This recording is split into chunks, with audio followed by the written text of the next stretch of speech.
Hi, it's that time of year. Yes, spring is in the air, and you're right. It's also the iPad 3 event that's always scheduled, so let's talk about it.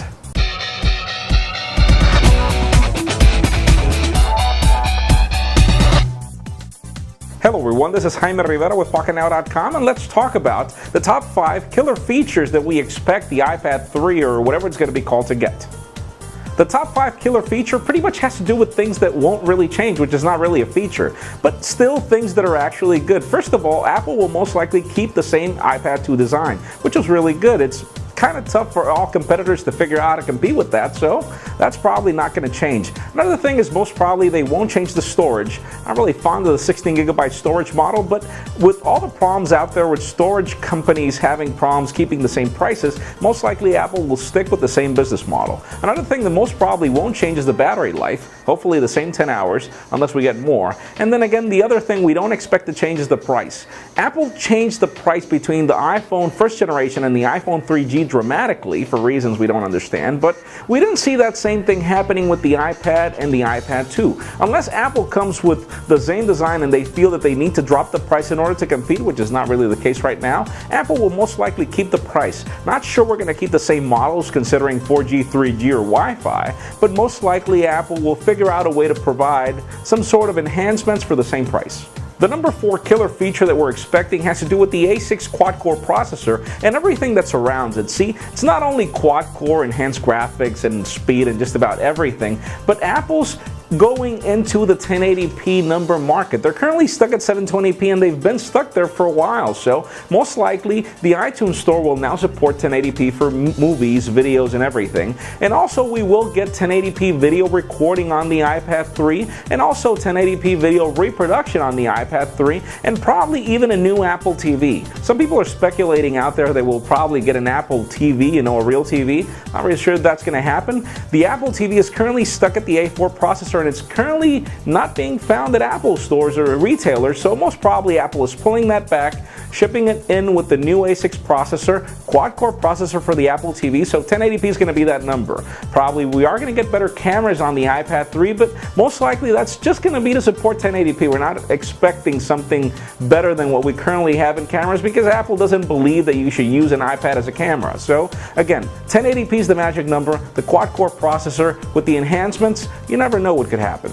Now the A6 quad-core processor also gives in to the number 3 killer feature that we expect, and it's for Apple to finally support LTE connectivity in the United States and just about everywhere where it could be found. We'll most probably see that the iPad 3 will include probably HSPA Plus for those countries that don't support it because the iPhone 4S pretty much already has it. And we also can expect LTE connectivity. Now, not sure how Apple will plan to bring those LTE speeds and also those same 10 hours of battery life. Most likely that has to do with the fact that a lot of people are speculating that Apple will make the iPad 3 a little bit thicker in order to support that LTE connectivity probably in the United States. We know that the iPad 2 currently is a little bit heavier than the Wi-Fi model in 3G in order for it to provide that same battery life that it needs for the 10 hours, so probably that's one of the things that we'll see. We'll probably see a lighter model that will be the Wi-Fi only version, but it'll still be just as thick, and a much heavier model that provides a much larger battery in order to support LTE. So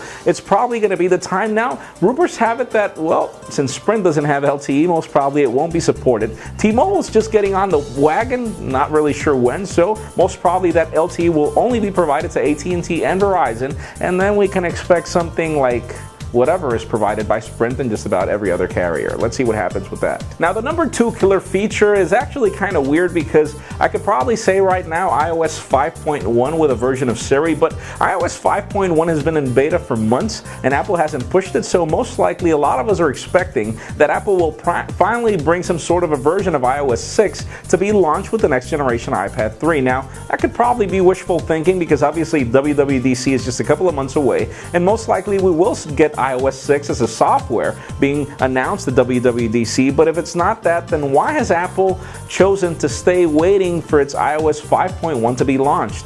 Most probably because there aren't things that should be proud of. Now, probably there are 2 things that we are expecting in this whatever software release we're going to get. Number 1 is a version of Siri that is available for the iPad, but probably that has some enhanced features. Probably we could expect that Siri works differently on a tablet than it works on a phone.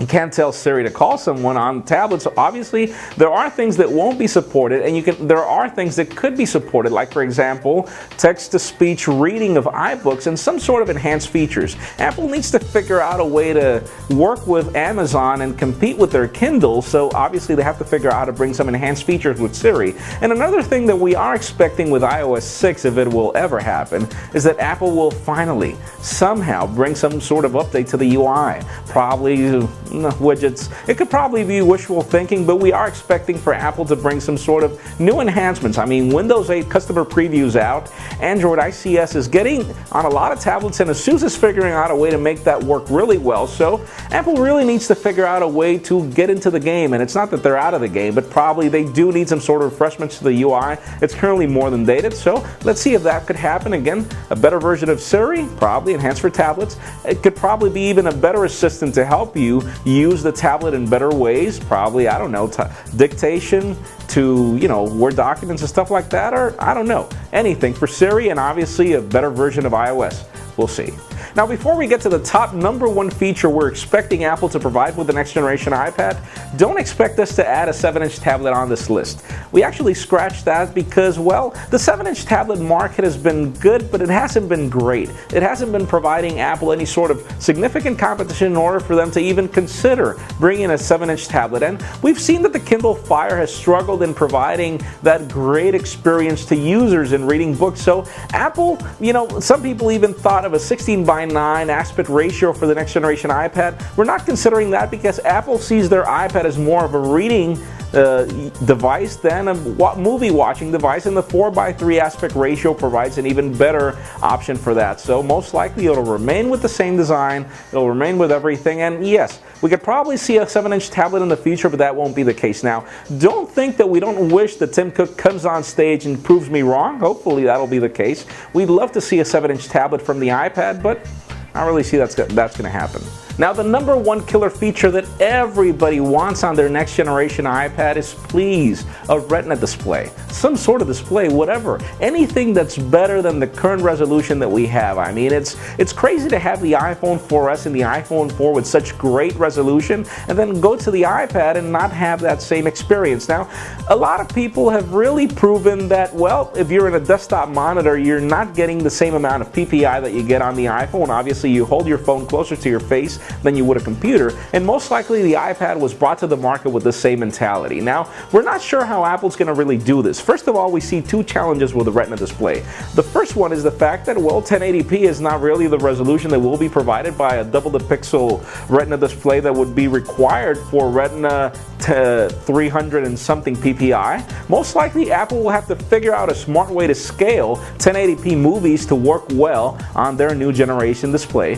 And well, second of all, we could obviously see Apple struggle with their option on how applications will scale to the new generation.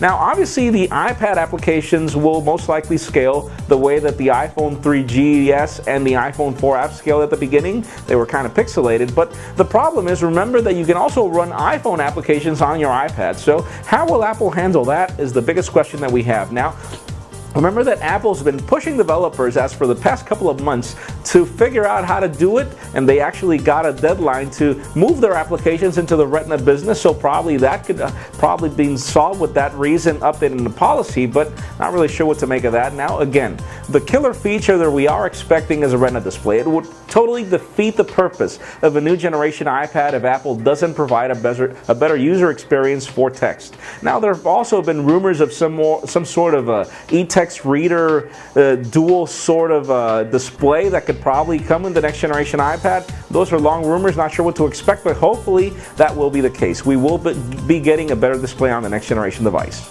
That's it for today's Top 5. Thank you very much for watching. If you agree or disagree, leave us a comment down below, and well, don't forget to give us a thumbs up if you like what you saw. That's it for now.